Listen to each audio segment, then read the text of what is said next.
नमस्कार, मैं उषा बिहार न्यूज में आपका स्वागत है। आज है 13 जुलाई, दिन सोमवार। खबरों के बढ़ने से पहले एक नजर डालते हैं आज की सुर्खियों पर। बिहार में नई टोल पॉलिसी लागू, सिर्फ 2500 रुपए के मासिक पास से पूरे राज्य में होगा अनलिमिटेड सफर। स्थानीय वाहन मालिकों और नौकरी पेशा लोगों को बड़ी राहत।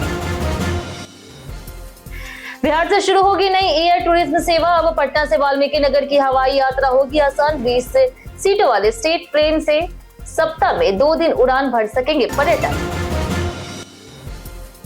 बिहार की जीविका दीदियों के लिए बड़ी खुशखबरी, हर पंचायत में खुलेगा सुधा बूथ। सरकार देगी 60,000 रुपए की सहायता। बिहार में बसेगी नई आधुनिक टाउनशिप। अहमदाबाद की सीईपीटी टीम संभालेगी मास्टर प्लान। सड़क, बिजली, पानी, स्कूल और अस्पताल जैसी सभी सुविधाओं के साथ विकसित होंगे नए शहर। बिहार सरकार का बड़ा फैसला, 6 जिलों के 44 भूखंडों पर शुरू होगा पत्थर खनन। ई नीलामी से होंगे खनन पत्ते। बिहार सरकार का बड़ा फैसला, अब सभी जिला अस्पताल में 7 दिनों के भीतर शुरू होगी आईसीयू सेवा। 24 घंटे इमरजेंसी सुविधा भी होगी पूरी क्षमता से संचालित। इंग्लैंड वनडे और जिम्बाब्वे टी20 सीरीज से पहले भारतीय टीम में बड़ा बदलाव। चोटिल हर्षित राणा और वरुण चक्रवर्ती बाहर। प्रिंस यादव और रवि बिश्नोई को मिला मौका। चलिए एक नजर डालते हैं अब तक की 25 खबरों की ओर। फॉरेस्ट रेंज ऑफिसर के पदों पर 16 जुलाई से शुरू होगा आवेदन। बिहार पुलिस अधीनस्थ सेवा आयोग ने बिहार फॉरेस्ट रेंज ऑफिसर के पदों पर भर्ती का नोटिफिकेशन जारी कर दिया है। इच्छुक उम्मीदवार 16 जुलाई से आवेदन शुरू कर सकते हैं और 16 अगस्त तक आवेदन किया जा सकता है। चयनित उम्मीदवारों को 35,400 से लेकर के 1,12,400 प्रतिमाह वेतन मिलेगा। आवेदन के लिए न्यूनतम आयु 21 वर्ष है। पुरुष उम्मीदवारों की अधिकतम आयु 37 वर्ष और महिलाओं की 40 वर्ष तय की गई है। आरक्षित वर्ग को नियमानुसार छूट मिलेगी। उम्मीदवारों के पास संबंधित विषयों में स्नातक डिग्री होनी चाहिए। चयनित लिखित परीक्षा, इंटरव्यू और शारीरिक दक्षता परीक्षण के आधार पर होगा।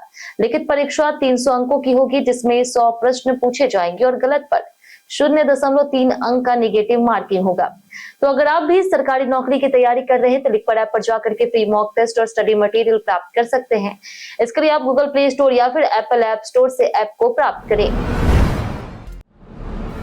बिहार में 2500 रुपए में पूरे राज्य का टोल फ्री।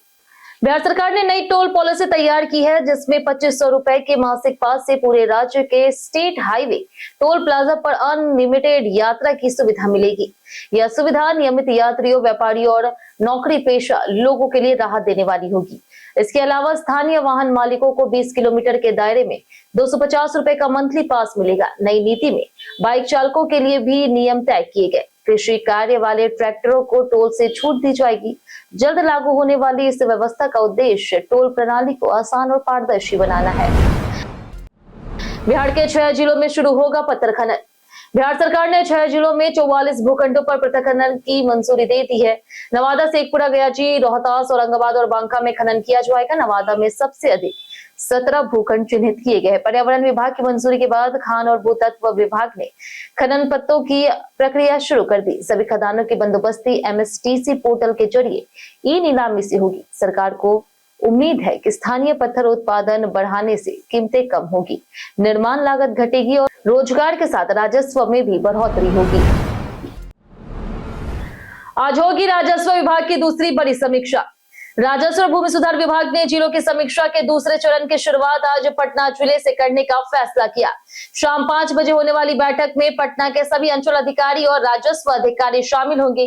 विभागीय सचिव जय सिंह ने बताया कि पहले चरण में 38 जिलों की समीक्षा कर लंबित राजस्व मामलों, जन शिकायतों और विभागीय अभियानों में तेजी लाने के निर्देश दिए गए।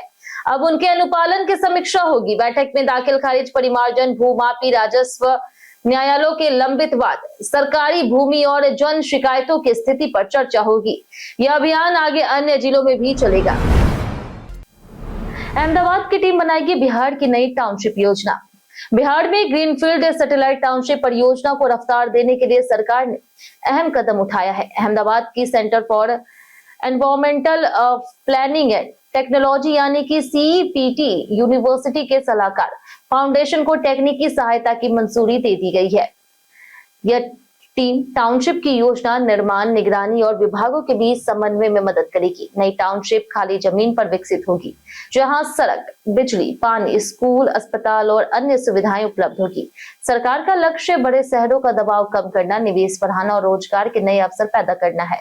इससे बिहार में आधुनिक शहरों के विकास को नई दिशा मिलेगी। कोसी नदी में बढ़ा जलस्तर, बराज से छोड़ा गया लाखों क्यूसेक पानी। नेपाल में लगातार बारिश के कारण कोसी नदी का जलस्तर बढ़ने लगा है। रविवार तक कोसी बराज से 1,30,760 क्यूसेक पानी छोड़ा गया, जो शनिवार के मुकाबले करीब 31,000 क्यूसेक अधिक है। डाउनस्ट्रीम में 1,28,160 क्यूसेक और पश्चिमी कोसी नहर में 2,600 क्यूसेक पानी छोड़ा गया। बढ़ते जलस्तर को देखते हुए प्रशासन ने तटबंधों और निचले इलाकों में निगरानी बढ़ा दी है। फिलहाल स्थिति नियंत्रण में है, लेकिन नेपाल में बारिश जारी रहने पर पानी का प्रवाह बढ़ने की आशंका है। लोगों से सतर्क रहने की अपील की गई। रेलवे में रील बनाने वालों पर गिरेगी कार्रवाई की गाज। भारतीय रेलवे ने ऑन ड्यूटी रील, वीडियो और फोटो बनाने वाले कर्मचारियों पर सख्ती शुरू कर दी। रेलवे बोर्ड ने सभी जोन और मंडलों को रेलवे सेवा आचरण नियमों का पालन करने के निर्देश दिए। सतर्कता जांच में पता चला है कि कुछ कर्मचारी चलती train engine, cabin, control room और स्टेशन परिसर के संवेदनशील हिस्सों की वीडियो बना करके सोशल मीडिया पर साझा कर रहे। रेलवे ने इसे सुरक्षा के लिए खतरा बताया। अब ऐसे कर्मचारियों पर निलंबन समेत कड़ी विभागीय और दंडात्मक कार्रवाई की जाएगी। रेलवे ने मोबाइल के गलत इस्तेमाल से बचने की चेतावनी दी। बिहार की जीविका दीदियों को मिलेगा सुधा दूध का तोहफा। बिहार सरकार मुख्यमंत्री महिला रोजगार योजना से जुड़ी जीविका दीदियों को पंचायत स्तर पर सुधा दूध उपलब्ध कराने की तैयारी कर रही। राज्य की 8,053 पंचायतों में जीविका और Bihar state milk cooperative federation के सहयोग से यह बिक्री केंद्र खोले जाएंगे और प्रत्येक लाभार्थी महिला को 60,000 रुपए की सरकारी सहायता मिलेगी, जबकि उसे 15,000 रुपए अंशदान देना होगा। राशि का उपयोग डीप फ्रीजर, कूलर, परिवहन और डेयरी उत्पादों की खरीद में किया जाएगा। योजना में महिलाओं को स्वरोजगार मिलेगा और ग्रामीण क्षेत्रों में सुधा उत्पादों की पहुंच बढ़ेगी। चयन प्रक्रिया लॉटरी के माध्यम से होगी। बिहार के जिला अस्पतालों में 7 दिनों में शुरू होगी आईसीयू सेवा। बिहार सरकार ने स्वास्थ्य सेवाओं को बेहतर बनाने के लिए बड़ा फैसला लिया। स्वास्थ्य विभाग ने सभी जिलों को निर्देश दिया है कि 7 दिनों के भीतर जिला अस्पतालों में आईसीयू सेवा शुरू की जाए। इसके साथ ही सभी जिला अस्पतालों में 24 घंटे इमरजेंसी सेवा पूरी क्षमता से संचालित करने को कहा गया। सरकार का उद्देश्य गंभीर मरीजों को समय पर इलाज उपलब्ध कराना और बड़े अस्पतालों में अनावश्यक रेफर होने की समस्या को कम करना है। नई व्यवस्था से जिला स्तर पर ही बेहतर चिकित्सा सुविधा उपलब्ध होगी और मरीजों को तुरंत उपचार मिल सकेगा। शिक्षकों के एचआरए भुगतान की अब होगी पूरी जांच। एचआरए भुगतान को लेकर के शिक्षा विभाग ने सख्ती शुरू कर दी है। शिक्षकों और कर्मचारियों को नियमों से अधिक मकान किराया भत्ता दिए जाने की शिकायतों के बाद सभी जिलों में एचआरए भुगतान की जांच कराने का निर्देश दिया गया। प्राथमिक शिक्षा निदेशक ने सभी जिला शिक्षा पदाधिकारियों को गलत भुगतान की पहचान कर सुधार करने को कहा। विभाग के अनुसार कई जगह अग्रीकृत क्षेत्रों के स्कूलों में भी अधिक दर से एचआरए दिया जा रहा था। अब भविष्य में वास्तविक कार्यस्थल और निर्धारित नियमों के आधार पर ही भुगतान होगा, ताकि सरकारी धन के दुरुपयोग को रोका जा सके। रेलवे का नया नियम, यह गलती की तो लग जाएगा भारी जुर्माना। रेलवे ने अनारक्षित डिजिटल टिकट को लेकर के नियम सख्त कर दिए हैं। अब मोबाइल पर टिकट का स्क्रीनशॉट, व्हाट्सएप कॉपी, फोटो या फिर पीडीएफ दिखा करके यात्रा करना भारी पड़ सकता है। टिकट जांच के दौरान केवल रेल1 ऐप में मौजूद ओरिजिनल डिजिटल टिकट की ही मान्य होगी। अगर यात्री किसी दूसरे के मोबाइल से भेजा गया टिकट दिखाता है या फिर ट्रेन छूटने के बाद टिकट बुक करता है तो उसे बेटिकट माना जा सकता और जुर्माना लगाया जाएगा। रेलवे ने यात्रियों को सलाह दी है कि टिकट बुक करने वाले मोबाइल और रजिस्टर्ड मोबाइल नंबर के साथ ही यात्रा करें। गोपालगंज में खुलेगा आधुनिक बैटरी प्लांट, हजारों लोगों का होगा फायदा। बिहार के गोपालगंज जिले के हथुआ में लिथियम आयन बैटरी का अत्याधुनिक प्लांट स्थापित होने जा रहा। उद्योग विभाग के अनुसार 87.55 करोड़ रुपए की लागत से बनने वाले इस प्लांट में 2027 से उत्पादन शुरू होने का लक्ष्य है। हथुआ फेज 3 में 5.06 एकड़ जमीन पर बनने वाली फैक्ट्री से 400 से अधिक लोगों को प्रत्यक्ष और करीब 30,000 लोगों को अप्रत्यक्ष रोजगार मिलेगा।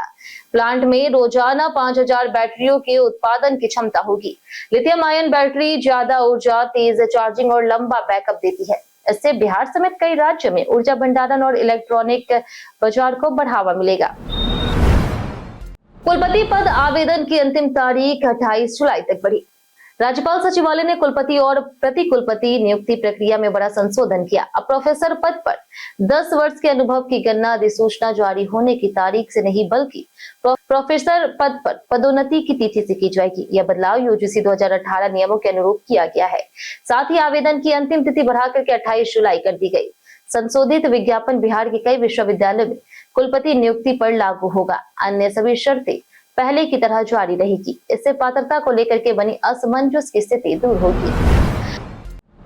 बिहार के वाल्मीकि नगर से शुरू होगी नई एयर टूरिज्म सेवा। बिहार के वाल्मीकि टाइगर रिजर्व में पर्यटन को बढ़ावा देने के लिए जल्द हवाई सेवा शुरू होने जा रही। हेली टूरिज्म और एयर टूरिज्म योजना के तहत वाल्मीकि नगर को पटना से जोड़ा जाएगा।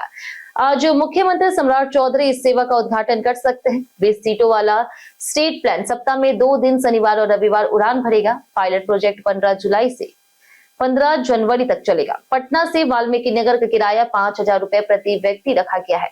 इस योजना से पर्यटन, रोजगार और विदेशी पर्यटकों की संख्या बढ़ने की उम्मीद है। पेपराजी कल्चर पर मनोज बाजपेयी का बड़ा बयान। अभिनेता मनोज बाजपेयी ने पेपराजी कल्चर पर अपनी राय रखते हुए कहा कि सितारों की तस्वीरें और वीडियो लेते समय मर्यादा और व्यवहार का ध्यान रखना जरूरी है। उन्होंने कहा कि सीनियर कलाकारों से सम्मानजनक तरीके से बात करनी चाहिए और पेपराजियों को इसकी ट्रेनिंग मिलनी चाहिए। मनोज बाजपेयी ने पेपराजियों की मेहनत की तारीफ करते हुए कहा कि वे लगातार काम करते हैं, लेकिन उन्हें सितारों की प्राइवेसी का भी सम्मान करना चाहिए। उन्होंने बताया कि उन्हें इंडस्ट्री की गॉसिप में ज्यादा रुचि नहीं है और वे अपने काम पर ध्यान देते हैं। उन्होंने अपनी स्वतंत्र फिल्मों को करियर की खास उपलब्धि बताया। बाढ़ से बचाव को लेकर के विद्यार्थियों को मिलेगा विशेष प्रशिक्षण। शिक्षा विभाग ने बाढ़ प्रभावित विद्यालयों को लेकर के सभी तैयारियां समय से पूरी करने का निर्देश दिया है। जिला शिक्षा अधिकारियों को पत्र भेज करके अभिलेख, शिक्षण सामग्री और उपकरण सुरक्षित रखने को कहा गया। राहत शिविर बनने वाले विद्यालयों में वैकल्पिक पढ़ाई की व्यवस्था की जाएगी। विद्यार्थियों को बाढ़ सुरक्षा, नाव सुरक्षा और बचाव उपाय की जानकारी भी दी जाएगी। राहत शिविरों में बच्चों के लिए पढ़ाई, खेलकूद और ज्ञानवर्धक गतिविधियां आयोजित होगी। दिव्यांग बच्चों की विशेष देखभाल, पोषण, स्वच्छता, सुरक्षित पेयजल, प्राथमिक चिकित्सा, मध्याह्न भोजन और आवश्यक संसाधनों की उपलब्धता सुनिश्चित करने का निर्देश दिया गया। जानिए आज कैसा रहेगा बिहार के मौसम का मिजाज। बिहार में अगले 48 घंटों में कई स्थानों पर अधिकतम तापमान में 2 से 4 डिग्री की बढ़ोतरी होने की संभावना है। इसके बाद तापमान में गिरावट आ सकती है। अगले 5 दिनों तक न्यूनतम तापमान में विशेष बदलाव नहीं होगा। मौसम विभाग के अनुसार अररिया, बांका, भागलपुर, मधेपुरा, पूर्णिया और सुपौल में गरज चमक, वज्रपात, भारी बारिश और 30 से 40 किलोमीटर प्रति घंटे की रफ्तार से तेज हवा चलने की संभावना है। कटिहार और किशनगंज में अत्यधिक भारी बारिश के साथ तेज हवा का अलर्ट है। जमुई, खगड़िया, मुंगेर और सहरसा समेत अन्य क्षेत्रों में भी आंधी, वज्रपात की संभावना है। अधिकतम तापमान 32 से 34 डिग्री और न्यूनतम तापमान 26 से 28 डिग्री तक रह सकता है। मसौरी में 1350 लीटर शराब जब्त। मसौरी के नदौल चेक पोस्ट पर एक्साइज पुलिस ने बड़ी कार्रवाई करते हुए 1350 लीटर विदेशी शराब बरामद की। पटना गयाजी नेशनल हाईवे पर जांच के दौरान महिंद्रा बोलेरो पिकअप से शराब बरामद हुई। पुलिस ने मौके से 2 तस्कर को, सिपाही कुमार और बजरंगी कुमार को गिरफ्तार किया है। दोनों झारखंड के चतरा से शराब लेकर के पटना जा रहे थे। वाहन से ओल्ड हैबिट विस्की के 150 कार्टून मिले, जिसमें 750 ml और 375 ml की बोतलें शामिल थी। पुलिस ने वाहन जब्त कर आगे की जांच शुरू कर दी है और अन्य तस्करों की तलाश की जा रही है। स्मार्ट वाटर ड्रेनेज सिस्टम से पटना को मिलेगा जल जमाव से राहत। पटना शहर के जल जमाव में राहत देने के लिए स्मार्ट वाटर ड्रेनेज योजना की बड़ी सौगात मिली है। मुख्यमंत्री सम्राट चौधरी ने बुडको की 233.77 करोड़ रुपए लागत वाली 3 महत्वपूर्ण योजनाओं का उद्घाटन किया। यह परियोजना पटना नगर निगम के कई वार्डों में बारिश के पानी की निकासी व्यवस्था को बेहतर बनाएगी। स्टॉर्म वाटर ड्रेनेज सिस्टम के जरिए सड़कों और रिहायशी इलाकों में पानी को सुरक्षित तरीके से बाहर निकाला जाएगा। इससे जल भराव, ट्रैफिक जाम और बारिश के दौरान होने वाली परेशानियों में कमी आएगी। योजना से नागरिकों को बेहतर सुविधा और स्वच्छ वातावरण मिलेगा। फोन स्लो या फिर फ्रीज हो तो तुरंत करिए काम। फोन हैंग होने या फिर स्क्रीन टच काम न करने पर तुरंत सर्विस सेंटर जाने की जरूरत नहीं होती। कई बार यह समस्या software bug, storage full, cash data, भारी एप्स या फिर ओवरहीटिंग के कारण होती है। सबसे पहले फोन को फोर्स रिस्टार्ट करें। बैटरी कम हो तो कुछ देर चार्ज करें। हाल में इंस्टॉल किए गए ऐप्स को हटा करके सेव मोड में जांचें। फोन गर्म हो तो ठंडा होने दें, स्टोरेज खाली रखें और सिस्टम अपडेट करें। अगर समस्या बनी रहे तो डेटा बैकअप लेकर के फैक्ट्री रीसेट करें। इसके बाद भी फोन ठीक ना हो तो सर्विस सेंटर जाएं। विपक्ष के आरोपों पर सीएम सम्राट चौधरी ने दिया जवाब। मुख्यमंत्री सम्राट चौधरी ने विपक्ष के बिहार में आर्थिक संकट के आरोपों को खारिज करते हुए कहा कि राज्य में विकास और जन कल्याण योजनाओं के लिए धन की कोई कमी नहीं है। उन्होंने बताया कि 10 जुलाई को करीब 98 लाख परिवारों के खातों में वृद्धा पेंशन की राशि भेजी गई। इसके अलावा दिव्यांग और विधवा पेंशन योजनाएं भी जारी है। मुख्यमंत्री ने 125 यूनिट मुफ्त बिजली योजना का जिक्र करते हुए कहा कि इससे लगभग 90% उपभोक्ताओं का बिजली बिल शून्य हो रहा। उन्होंने दावा किया है कि सरकार सड़क, बिजली, शिक्षा, स्वास्थ्य और सामाजिक सुरक्षा के क्षेत्र में तेजी से काम कर रही है। बंटी यादव हत्या मामले में तेजस्वी ने उठाए सवाल। पटना जंक्शन के पास से अगवा कारोबारी बंटी यादव की हत्या मामले में नेता प्रतिपक्ष तेजस्वी यादव ने राज्य सरकार और मुख्यमंत्री सम्राट चौधरी पर निशाना साधा। उन्होंने आरोप लगाया कि अपराधियों को सत्ता और पुलिस का संरक्षण मिल रहा। बंटी यादव का शव 11 जुलाई को अतमलगोला थाना क्षेत्र में मिला था। परिजनों का आरोप है कि यह अवैध गतिविधियों का विरोध करते थे, इसके कारण उनकी हत्या की गई। तेजस्वी ने पुलिस की कार्रवाई पर सवाल उठाए। वहीं पुलिस मामले की जांच में जुटी है और आरोपियों की तलाश जारी है। इंग्लैंड वनडे और जिम्बाब्वे टी20 के लिए बदली भारतीय टीम। इंग्लैंड के खिलाफ वनडे सीरीज और जिम्बाब्वे के खिलाफ टी20 सीरीज के लिए भारतीय टीम में बदलाव किया गया। चोट के कारण हर्षित राणा और वरुण चक्रवर्ती बाहर हो गए हैं। राणा को ग्रेड ए हैमस्ट्रिंग चोट लगी है, जबकि चक्रवर्ती ग्रेड 2 चोट से जूझ रहे। दोनों खिलाड़ी इलाज के लिए बीसीसीआई सेंटर ऑफ एक्सीलेंस में रिपोर्ट करेंगे। उनकी जगह वनडे टीम में प्रिंस यादव और टी20 टीम में रवि बिश्नोई को शामिल किया गया। शुभमन गिल वनडे टी20 की कप्तानी करेंगे, जबकि जिम्बाब्वे टी20 सीरीज में श्रेयस अय्यर नेतृत्व संभालेंगे।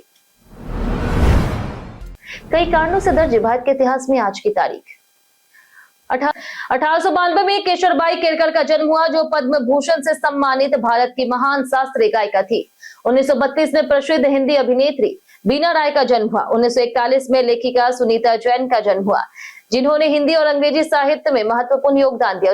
1947 में विश्व प्रसिद्ध समकालीन नर्तक और कोरियोग्राफर अस्ता देवू का जन्म हुआ। ऐसे दिन प्रसिद्ध उपन्यासकार आशा पूर्वा देवी का निधन हुआ। वहीं 2021 में भारतीय क्रिकेटर यशपाल शर्मा का निधन हुआ, जो 1983 की पहली विश्व कप विजेता भारतीय क्रिकेट टीम के सदस्य थे। प्याज संकट की खबरों के बीच आई बड़ी राहत की खबर। देश में प्याज की कमी और कीमत बढ़ने की आशंकाओं के बीच राहत की खबर है। हॉर्टिकल्चरल प्रोड्यूस एक्सपोर्टर्स एसोसिएशन ने कहा है कि फिलहाल प्याज का पर्याप्त स्टॉक मौजूद है और आपूर्ति सामान्य बनी है। महाराष्ट्र, मध्य प्रदेश और गुजरात जैसे राज्यों में भंडार उपलब्ध है। हालांकि मंडियों में कम गुणवत्ता वाले प्याज की आवक बढ़ी है और कुछ व्यापारी भविष्य में कीमत बढ़ने की उम्मीद से खरीद कर रहे हैं। निर्यात में गिरावट आई है, लेकिन दक्षिण भारत की नई फसल आने से आने वाले महीनों में प्याज की उपलब्धता बेहतर रहने की उम्मीद है। हम प्रतिदिन आपसे 7 ऐसे जरूरी सवाल उसके जवाब बताएंगे जो कि बीपीएससी, बिहार पुलिस, दरोगा समेत एसएससी जैसे अन्य प्रतियोगी परीक्षाओं में काम आएंगे। सवाल इतिहास, बिहार स्पेशल, करंट अफेयर्स और भूगोल से रहेंगे। पूछे गए 7 सवाल में अपने कितना सही जवाब दिया हमें कमेंट करके। हमारा पहला सवाल है कि बिहार में सबसे बड़ी जनसंख्या किस सामाजिक समूह की है? ऑप्शन ए मुसलमान, ऑप्शन बी ओबीसी और ईबीसी, ऑप्शन सी है अग्रणी जाति, ऑप्शन डी अनुसूचित जनजाति। इसका सही जवाब है ऑप्शन बी ओबीसी और ईबीसी। हमारा दूसरा सवाल है कि केसरिया स्तूप किस जिले में स्थित है? ऑप्शन ए है पूर्वी चंपारण, ऑप्शन बी है सारण, ऑप्शन सी है भागलपुर, ऑप्शन डी है पटना। इसका सही जवाब है ऑप्शन पूर्वी चंपारण। हमारा तीसरा सवाल है सम्राट अशोक द्वारा निर्मित सिंह स्तंभ कहां स्थित है? Option A Vaishali, option B है पटना, ऑप्शन सी है सारनाथ, ऑप्शन डी है दिल्ली। इसका सही जवाब है ऑप्शन सी सारनाथ। हमारा चौथा सवाल है कि पटना में स्थित शेरशाह मस्जिद किस स्थापत्य शैली में निर्मित है? Option A Afghan, option B है यूनानी और रोमन, ऑप्शन सी है तुर्की, ऑप्शन डी भारतीय। इसका सही जवाब है ऑप्शन ए अफगान। हमारा पांचवा सवाल है कि पूर्वी मध्य क्षेत्र का मुख्यालय कहां स्थित है? Option A Darbhanga, option B है पटना, ऑप्शन सी है हाजीपुर, ऑप्शन डी है राजगीर। इसका सही जवाब है ऑप्शन सी हाजीपुर। हमारा छठा सवाल है कि बिहार में किन स्थानों पर सोने के सुरक्षित भंडार पाए जाते हैं? ऑप्शन ए है भागलपुर और बेगूसराय, ऑप्शन बी है भोजपुर और बक्सर, ऑप्शन सी है जमुई और पश्चिमी चंपारण, ऑप्शन डी दरभंगा और अररिया। इसका सही जवाब है ऑप्शन सी जमुई और पश्चिमी चंपारण। हमारा आखिरी सवाल है, किस राज्य में पहला राजनीतिक जांच आयोग गठित किया गया था? ऑप्शन ए है तमिलनाडु, ऑप्शन बी है पंजाब, ऑप्शन सी है बिहार, ऑप्शन डी है महाराष्ट्र। इसका सही जवाब है ऑप्शन सी बिहार। बीते दिन हमारे द्वारा पूछे गए सवाल का जवाब आप लोगों में से बहुत लोगों ने हमारे कमेंट बॉक्स सेक्शन में लिख कर दिया। जिन्होंने हमारे द्वारा पूछे गए सवाल का जवाब दिया उनके नाम है अब्दुल मनान, विक्की कुमार, राधिका कुमारी, गोपाल कुमार, राजीव कुमार, गीता देवी, जितेंद्र ठाकुर, प्रमिला कुमारी, राजनीश कुमार, मधु पांडे, लक्ष्मी मेहता, राजकिशोर मेहता, विनोद शाह, राजीव कुमार, कृष्णा प्रसाद, प्रदीप पंडित, अर्जुन प्रसाद, अमरजीत कुमार, ओम कृष्णा, सूरज यादव, अनिल यादव, राम बाबूदास, आशा कुमारी, सविता प्रसाद, फिरोज खान, महेंद्र साहू, अतीक खान, हरेंद्र सिंह, रविराज, अशोक कुमार, सनोज कुमार, परवेज वारसी, दिलशाद अंसारी, अनवर करीम खान, मिंटू ठाकुर और महेश चौधरी। इसी के साथ बढ़ते आज के सवाल की ओर। आज का सवाल है, क्या बिहार में टैलेंट की कमी है या फिर मौके की? अपना जवाब हमें हमारे कमेंट सेक्शन में लिखकर जरूर बताएं। आज के लिए इतना ही। बिहार की तमाम खबरों के साथ बने रहने के लिए देखते रहे बिहारी न्यूज, और साथ ही अगर यूट्यूब चैनल पर देखें चैनल को सब्सक्राइब कर दें, और अगर आप फेसबुक पेज पर देख रहे हैं तो लाइक और फॉलो जरूर करें।